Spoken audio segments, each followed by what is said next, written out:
Hi friend, welcome back to my YouTube channel. ಇವತ್ತಿನ ದಿನ ನಾನು ಮಸಾಲೆ ರೊಟ್ಟಿನ ಯಾವ ರೀತಿಯಾಗಿ ಮಾಡಿದ್ದೀನಿ ಅಂತ ಹೇಳಿ ತೋರಿಸ್ಕೊಡ್ತಾ ಇದ್ದೀನಿ. ಇದನ್ನು ಯಾವ ರೀತಿಯಾಗಿ ಮಾಡಿದ್ದೀನಿ ಅಂತ ನೋಡೋಕ್ಕೆ ಮುಂಚೆ ನೀವು ಇನ್ನೂ ನನ್ನ ಚಾನಲ್ನ ಸಬ್ಸ್ಕ್ರೈಬ್ ಮಾಡಿಲ್ಲ ಅಂದರೆ ಪ್ಲೀಸ್ ಇವಾಗಲೇ ಹೋಗಿ ಸಬ್ಸ್ಕ್ರೈಬ್ ಮಾಡಿ, ಲೈಕ್ ಮಾಡಿ, ಶೇರ್ ಮಾಡಿ. ಮೊದಲಿಗೆ ನಾನಿಲ್ಲಿ ಒಂದು ಪಾತ್ರೆನ ತೊಗೊಂಡು ನಾನಿಲ್ಲಿ ಸಣ್ಣದಾಗಿ ಹಚ್ಚಿಟ್ಕೊಂಡಂತಹ ಮೆಂತ್ಯ ಸೊಪ್ಪು, ಈರುಳ್ಳಿ ಮತ್ತು ಒಂದು 2ರಿಂದ 3 ಎಷ್ಟಲಷ್ಟು ಬೆಳ್ಳುಳ್ಳಿನ ಗೆಜ್ಜೆ ಇಟ್ಕೊಂಡಿದ್ದೀನಿ. ಖಾರಕ್ಕೆ ಎಷ್ಟು ಬೇಕೋ ಅಷ್ಟು ಹಸಿಮೆಣ್ಸಿನ್ಕಾಯಿನ ಸಣ್ಣಕ್ಕೆ ಕಟ್ ಮಾಡಿ ಇಟ್ಕೊಂಡಿದ್ದೀನಿ. ಕೊತ್ತಂಬರಿ ಸೊಪ್ಪು, ಕರಿಬೇವು ಇಷ್ಟನ್ನು ಸಹ ಸಣ್ಣಕ್ಕೆ ಕಟ್ ಮಾಡಿ ಇಟ್ಕೊಳ್ಬೇಕಾಗುತ್ತೆ. ಮತ್ತು ನಂತರ ಅದನ್ನೆಲ್ಲದನ್ನು ಒಂದು ಪಾತ್ರೆಗೆ ಸೇರಿಸ್ಕೊತಾ ಇದ್ದೀನಿ. ಅದಾದ ನಂತರ 1-2 ಸ್ಪೂನಷ್ಟು ಕಾಯಿ ತುರಿನ ಸೇರಿಸ್ಕೊತಾ ಇದ್ದೀನಿ. 1 ಸ್ಪೂನಷ್ಟು ಜೀರಿಗೆ ಮತ್ತು ರುಚಿಗೆ ಎಷ್ಟು ಬೇಕೋ ಅಷ್ಟು ಉಪ್ಪನ್ನು ಸೇರಿಸ್ಕೊತಾ ಇದ್ದೀನಿ. ಕಾಯಿ ತುರಿನ ನೀವಿಲ್ಲಿ ತುರಿದೇ ಹಾಕೋಬೇಕು ಅಂತ ಏನಿಲ್ಲ, ಸಣ್ಣ ಕಟ್ ಮಾಡಿನೂ ಸಹ ಹಾಕೊಬೋದು. ನಂತರ ನಾನಿಲ್ಲಿ 1-2 ಬಟ್ಲಷ್ಟು ಅಕ್ಕಿ ಹಿಟ್ಟನ್ನು ಸೇರಿಸ್ಕೊತಾ ಇದ್ದೀನಿ. ನೀವು ಜಾಸ್ತಿ ಜನ ಇದ್ದರೆ ಜಾಸ್ತಿ ಮಾಡ್ಕೊಬೇಕು ಅನ್ನೋಂಗಿದ್ರೆ ಕ್ವಾಂಟಿಟಿನ ಜಾಸ್ತಿ ತೊಗೊಬೇಕಾಗುತ್ತೆ. ಇಷ್ಟನ್ನು ಸಹ ಒಂದು ಸರಿ ಚೆನ್ನಾಗಿ ಮಿಕ್ಸ್ ಮಾಡ್ಕೊಬೇಕಾಗುತ್ತೆ. ಎಲ್ಲದನ್ನು ಸಹ ಉಪ್ಪು ಮತ್ತು ಸೊಪ್ಪು, ಈರುಳ್ಳಿ ಇದೆಲ್ಲದನ್ನು ಸಹ ಒಂದು ಸರಿ ಕೈನಲ್ಲಿ ಚೆನ್ನಾಗಿ ಮಿಕ್ಸ್ ಮಾಡ್ಕೊಬೇಕಾಗುತ್ತೆ. ಇದನ್ನು ಕಲಿಸ್ಕೊಳ್ಳೋದಕ್ಕೋಸ್ಕರ ನಾನಿಲ್ಲಿ ಅನ್ನನ ಸೇರಿಸ್ಕೊತಾ ಇದ್ದೀನಿ. ಅನ್ನದಲ್ಲೇ ಕಲಿಸ್ಕೋಬೇಕು ಅಂತ ಇಲ್ಲ, ನೀರನ್ನು ಬಿಸಿ ಮಾಡಿನೂ ಸಹ ಇದನ್ನು ಕಲಿಸ್ಕೊಬೋದು. ಆದರೆ ಅನ್ನದಲ್ಲಿ ಮಾಡೋದ್ರಿಂದ ಟೇಸ್ಟು ತುಂಬ ಚೆನ್ನಾಗಿ ಬರುತ್ತೆ ಅಂತೇಳಿ ಅನ್ನ ಕಲಿಸ್ಕೊಂಡು ಮಾಡ್ತಾಯಿದ್ದೀನಿ. ನಂತರ ಅದಾದ ನಂತರ ಸ್ವಲ್ಪನೇ ನೀರನ್ನು ಹಾಕ್ಕೊತ ರೊಟ್ಟಿ ಹಿಟ್ಟಿನ ಅದಕ್ಕೆ ಇದನ್ನು ಕಲಿಸ್ಕೊಬೇಕಾಗುತ್ತೆ. ಚೆನ್ನಾಗಿ ನಾದಿ ಇದನ್ನು ಕಲಿಸ್ಕೊಬೇಕಾಗುತ್ತೆ.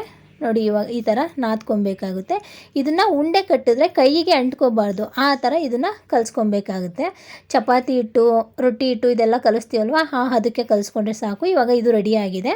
ಇದನ್ನು ಸೈಡಿಗೆ ಇಟ್ಕೊಂಡ್ಬಿಡೋಣ. ಇದಕ್ಕೊಂದು ಬೇಸಿಕ್ ಚಟ್ನಿನ ಮಾಡ್ಕೊಬೇಕಾಗುತ್ತೆ. ಇವಾಗ ನಾನಿಲ್ಲಿ ಒಂದು ಜಾರಿಗೆ 2ರಿಂದ 3 ಸ್ಪೂನಷ್ಟು ಕಾಯಿ ತುರಿನ ಹಾಕ್ಕೊತಾ ಇದ್ದೀನಿ. ನಂತರ ಖಾರಕ್ಕೆ ಎಷ್ಟು ಬೇಕೋ ಅಷ್ಟು ಹಸಿಮೆಣ್ಸಿನ್ಕಾಯಿನ ಸೇರಿಸ್ಕೊತಾ ಇದ್ದೀನಿ. ನಂತರ ಕೊತ್ತಂಬರಿ ಸೊಪ್ಪನ್ನ ಹಾಕ್ಕೊತಾ ಇದ್ದೀನಿ. ಮುಂದೆ ನಾನಿಲ್ಲಿ ಹುರ್ಗಡ್ಲೆನ ಸೇರಿಸ್ಕೊತಾ ಇದ್ದೀನಿ. 1 ಸ್ಪೂನಷ್ಟು ಕಡಲೆಬೀಜನೂ ಸಹ ಸ್ವಲ್ಪ ಕಡಲೆಬೀಜನೂ ಸಹ ರೋಸ್ಟ್ ಮಾಡಿ ಹಾಕ್ಕೊಂಡಿದ್ದೀನಿ. ಮತ್ತು ಉಪ್ಪು, ರುಚಿಗೆ ತಕ್ಕಷ್ಟು ಉಪ್ಪನ್ನ ಸೇರಿಸ್ಕೊಂಡು ಚಟ್ನಿನ ರೆಡಿ ಮಾಡ್ಕೊಬೇಕಾಗುತ್ತೆ. ಇವಾಗ ಇದು ಚಟ್ನಿ ರೆಡಿಯಾಗಿದೆ. ಇವಾಗ ರೊಟ್ಟಿನ ಮಾಡ್ಕೊಳ್ಳೋಣ ಬನ್ನಿ. ನಾನಿಲ್ಲಿ ಒಂದು ಪೇಪರ್ನ ಅಂದರೆ ಕವರ್ನ ತೊಗೊಂಡು ಅದಕ್ಕೆ ಎಣ್ಣೆನ ಸವರ್ಕೊಂಡು ಅದ್ರ ಮೇಲೆ ನಾನಿಲ್ಲಿ ರೊಟ್ಟಿನ ತಟ್ಕೊತಾ ಇದ್ದೀನಿ. ನಿಮ್ಮ ಹತ್ರ ಬಟರ್ ಪೇಪರ್ ಇದ್ದರೆ ಅದರಲ್ಲೂ ಸಹ ಮಾಡ್ಕೊಬೋದು. ಇದನ್ನು ಮತ್ತು ಮೊದಲೇ ಒಂದು ಸರಿ ನಾನು ರೊಟ್ಟಿ ವಿಡಿಯೋ ಹಾಕಿದ್ದೆ ಅಲ್ವ, ಅದರಲ್ಲಿ ಕೆಳಗಡೆಗೆ ಹಸಿ ಹಿಟ್ಟನ್ನ ಹಾಕಿ ತೊಟ್ಟಿದ್ದೆ ಅಲ್ವ, ಆ ಥರನೂ ಬೇಕಾದ್ರೂ ಮಾಡ್ಕೊಬೋದು. ಇದನ್ನು ನಾನಿಲ್ಲಿ ಎಣ್ಣೆಯಲ್ಲಿ ತಟ್ಟಿ ಯಾವ ರೀತಿ ಮಾಡ್ತಾಯಿದ್ದೀನಿ ಅಂತೇಳಿ ತೋರಿಸ್ತಾ ಇದ್ದೀನಿ ಇವತ್ತು. ನೋಡಿ, ಇವಾಗ ಎಷ್ಟು ಚೆನ್ನಾಗಿ ಬಂದಿದೆ ಅಂತ. ಎಷ್ಟು ತೆಳು ಬೇಕೋ ಅಷ್ಟು ತೆಳುಗೆ ಇದನ್ನು ತೊಡ್ಕೊಬೋದು. ಇವಾಗ ಇದು ರೆಡಿ ಆಗಿದೆ. ಇದನ್ನು ಇವಾಗ ಒಂದು ನಾನ್ ಸ್ಟಿಕ್ ತವ ಮೇಲೆ ಇದನ್ನು ಬೇಯಿಸ್ಕೊತಾ ಇದ್ದೀನಿ. ಇದಕ್ಕೆ ನೀರು ಹಚ್ಚೋ ಅವಶ್ಯಕತೆ ಏನಿಲ್ಲ, ಮೇಲೆ ಸ್ವಲ್ಪ ಎಣ್ಣೆನ ಹಾಕ್ಕೊಂಡ್ರೆ ಆಗುತ್ತೆ.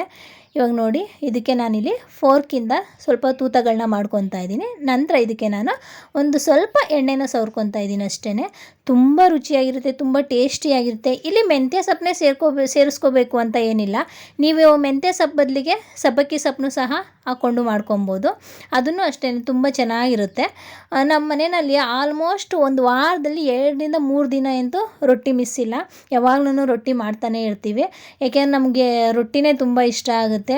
ರೈಸ್ ಐಟಮ್ಗಿಂತನೂ ಈ ಥರ ರೊಟ್ಟಿ ಮಾಡ್ಕೊಂಡು ತಿನ್ನೋದು ತುಂಬ ಚೆನ್ನಾಗಿ ಅನಿಸುತ್ತೆ ನಮಗೆ. ಅದರಲ್ಲೂ ಈ ಮಳೆ ಟೈಮು, ಚಳಿ ಟೈಮ್ ಅಂತಂದರೆ ಈ ಥರ ಬಿಸಿಯಾಗಿ ಈ ಥರ ಖಾರವಾಗಿ ತಿನ್ನೋದ್ರಿಂದ ಇನ್ನೂ ಚೆನ್ನಾಗಿ ಅನಿಸುತ್ತೆ. ತುಂಬ ರುಚಿಯಾಗಿತ್ತು, ತುಂಬ ಟೇಸ್ಟಿಯಾಗಿತ್ತು. ನೀವು ಒಂದ್ಸರಿ ಟ್ರೈ ಮಾಡಿ ಹೇಗೆ ಬಂತು ಅಂತ ಹೇಳಿ ಕಮೆಂಟ್ ಮಾಡಿ. ನಾನು ಮಾಡಿರುವಂಥ ಈ ರೊಟ್ಟಿ ರೆಸಿಪಿ ನಿಮಗೆ ಇಷ್ಟ ಆಗಿದರೆ ನಿಮ್ಮ ಫ್ರೆಂಡ್ಸ್ ಆ್ಯಂಡ್ ಫ್ಯಾಮಿಲಿಗೆ ಶೇರ್ ಮಾಡೋದನ್ನ ಮರಿಬೇಡಿ. ನಾನು ಮಾಡುವಂಥ ವಿಡಿಯೋ ನಿಮ್ಗೆ ಇಷ್ಟ ಆದರೆ ಈಗಲೇ ಹೋಗಿ ಸಬ್ಸ್ಕ್ರೈಬ್ ಮಾಡಿ. Thank you.